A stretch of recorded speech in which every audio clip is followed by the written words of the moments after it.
More than 350 people in Spokane are considered chronically homeless. Mental health issues, addiction, and histories of legal problems keep these people from finding a permanent home. With the help of the city and county donations, also some tax credits, Volunteers of America and Catholic Charities will soon begin a project to give these people a second chance, building 2 transitional apartment buildings downtown on 2nd Avenue. And that's where we find KXLY4's Alyssa Donovan with more on this. Alyssa? Well, Nadine, this area just off 2nd Street will soon look very different. 2 4-story buildings will take over this vacant lot by next spring. To understand why a new project will make such an impact, you only have to travel a few blocks to where the first Father Bachhaven began changing lives in 2013. What we found is that when you give people a home, so much changes immediately. It's theirs. It's theirs. A place of their own.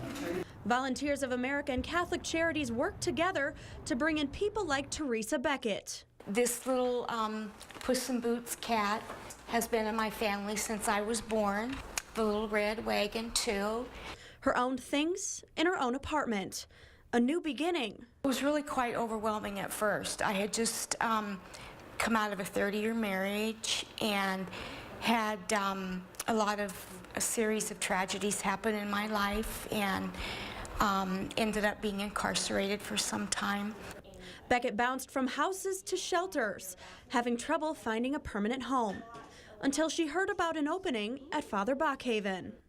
I was contacted that they had just less than 10 rooms left here. It was just a couple days before I was going to run completely out of resources and options. She's happily lived here for 2 years. It's what started the whole stability in my life, to have a place to call home. Hundreds more want that same chance.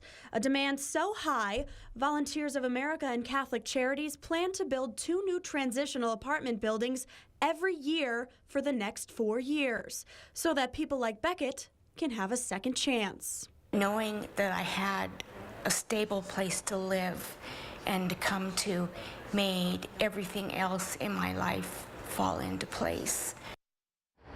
Now, most of the people that live at Father Bachhaven have fully funded Section 8 housing vouchers, so they don't pay anything in rent at all. A few of the residents, however, pay $50 to $150 a month, depending on their income. That will be the same for these new buildings. Again, those are expected to start construction very soon, and they will be finished by next spring. Reporting in downtown Spokane, Alyssa Donovan, KXLY4 News.